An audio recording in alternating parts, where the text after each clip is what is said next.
Straddling Europe and Asia, Turkey's unique geographical position influences many aspects of its culture and economy. Its capital city is Ankara, but the undoubted economic powerhouse is Istanbul, which accounts for a major share of all its retail activity. Istanbul's population is almost 3 times that of Ankara's. The Turkish economy has been accelerating in contrast with the fortunes of many European nations. Its full name is the Republic of Turkey, with a population of 74.5 million. Its capital is Ankara, and the largest city is Istanbul. Its area is almost 800,000 square kilometers, and its major languages are Turkish and Kurdish. Its major religion is Islam, and the life expectancy of men is on average 72 years and 77 years of age for women. Its monetary unit is the Turkish lira, and its main exports are clothing and textiles, fruits and vegetables, iron and steel, motor vehicles and machinery, and fuels and oils. You will find the modern Turk welcoming and friendly. Almost without exception, you will be greeted everywhere with Holstengiz, which means welcome. Turks are renowned for their hospitality. In almost every shop, if you're a client and start to bargain, you'll be offered tea and coffee. It is not considered good manners to fill up a glass half full. It must always be empty and then filled up. When drinking a toast, one always touches glasses with everyone and says either "Serefi," to our honor, or "Sehet," to our health. You will also notice that in Turkey, they take their children everywhere, especially to dinner in the evening. You will find that your children will be welcome everywhere too. With Islam as the predominant religion, residents pray 5 times a day.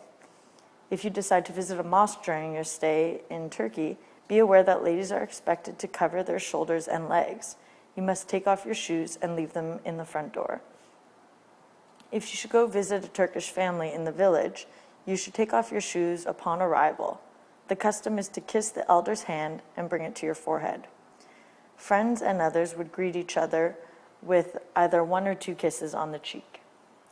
Don't do a lot of kissing and hugging in public, because it is seen as an offense and can be considered rude.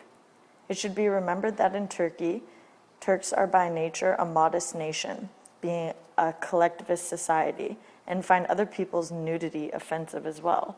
Topless sunbathing actually contravenes the Turkish obscenity law.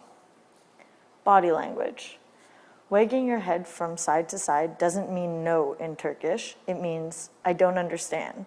So if a Turk asks you, "Are you looking for a bus to Bodrum?" and you shake your head, he will assume you do not understand and probably ask you the same question again. There are other signs that can cause confusion. For instance, if you want to indicate length, "I want a fish this big," don't hold your hands apart at the desired length, but hold your arm and a piece of flat hand on it, measuring from the fingertips to the hand.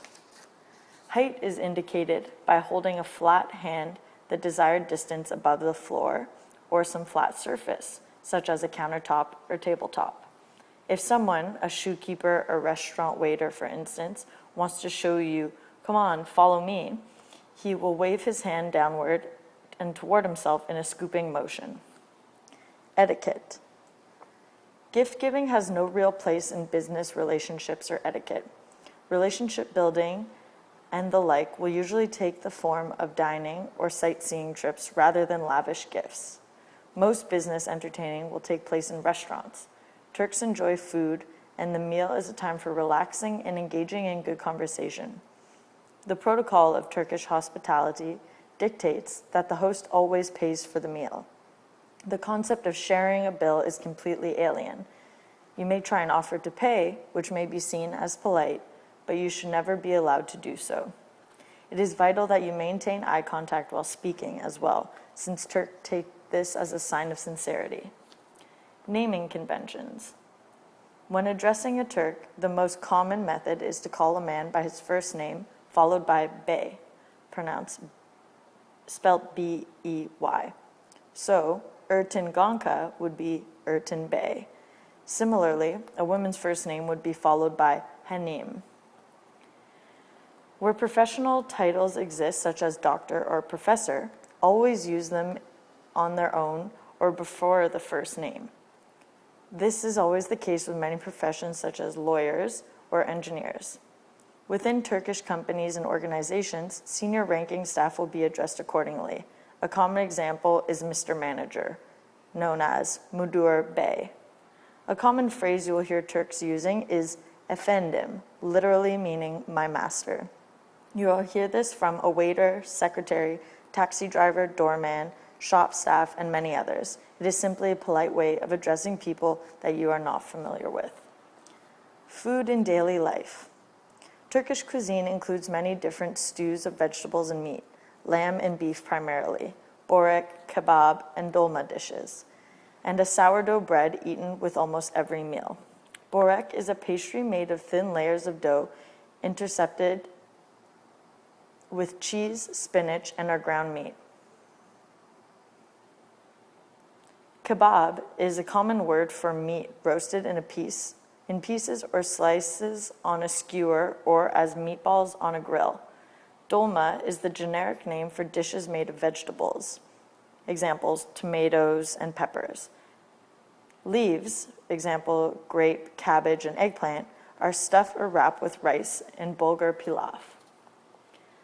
Classes in society. The most important determinants of social status are wealth and education in Turkey.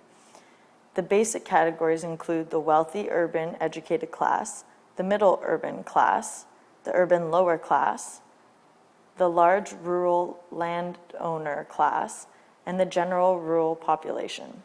A university education is the minimum qualification for entry into the urban educated class, in which there are numerous substrata.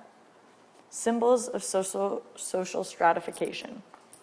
Most men of all classes have adopted Western styles of dress, including trousers, shirts, and jackets. Men and women in the upper and middle class pay attention to Western fashions. They also live in high-priced apartments and try to possess Western luxury items such as cars, electronic devices, cell phones, and computers. They have developed a taste for Western literature and music and attend musical festivals and plays. The upper class favors European language, high schools, and universities. The middle class is more satisfied with standard Turkish and educational institutions. Both classes prefer to speak an educated Istanbul style of standard Turkish. Business negotiation etiquette. Always come to Turkey knowing two things. Your success is defined by your ability to build effective personal relationships combined with a clearly outlined and well-presented proposal. Business is personal. Although this is changing with the influx of big multinationals and a more corporate culture in some of the larger companies, many businesses are still family-owned and run. Turks will want to do business with those they like, trust, feel comfortable with, and those that can provide a long-term relationship. Building a relationship with your Turkish counterparts is critical. The first meeting, at least, should be solely focused on getting to know each other. Once a relationship has been established, you can safely move on to business matters. As well as looking to the person, Turks are also perceptive business people. Ensure your proposal clearly demonstrates the mutual benefit and profitability of any agreement or partnership. Turks are primarily oral and visual communicators, so in addition to written statistics, projections, and the like, try to present information vocally or with maps, graphs, and charts. When exchanging business cards, be sure to do so with both hands. Decision-making can be slow. It is most likely that you will meet and negotiate with less senior members of a family first. Once you are seen as trustworthy and your proposal financially viable, you will then move on to meet more senior members. A decision is ultimately made by the head of the family or company. It may not always be necessary to focus on financial benefits when negotiating. It is just as useful to point out areas such as power, influence, honor, respect, and other non-monetary incentives. Consumer snapshot. Consumers are young, increasingly wealthy, and with an aspirational mindset. The collectivist Turkish consumer is powerful fuel for brands and retailers. Most consumption is in the major cities, where consumers have similar tendencies to counterparts in major Western cities. There is a rising middle class, and the internet is a growing vehicle for retail sales and communications in a market driven by youth. There is an aspirational nature to the consumer, and foreign brands attract interest and can charge more as a result. But there is also growing maturity, with a domestic brand able to counter foreign competition by building an affinity with consumers. Consumers are also price sensitive and react quickly to increases. Based on my research, the suggested products that I have are as follows. 3 suggested products that I find would work are 1, Beats by Dre, because of the technological advancements that consumers are obsessed with in Turkey. 2, the perfume by Justin Bieber, because it is a celebrity-endorsed American product that Turkish consumers would endorse. And lastly, Louis Vuitton handbag, because it can easily be replicated by Turkish retailers, and also the wealthy Turkish upper class consumers would endorse a product that is sponsored by a celebrity.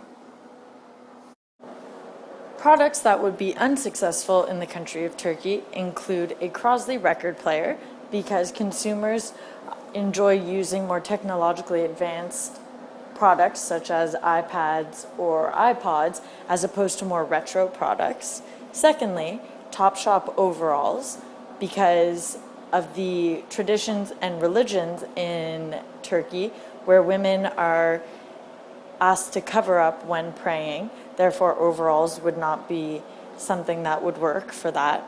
And lastly, Absolute vodka, because the customs in Turkey prohibit some people from drinking.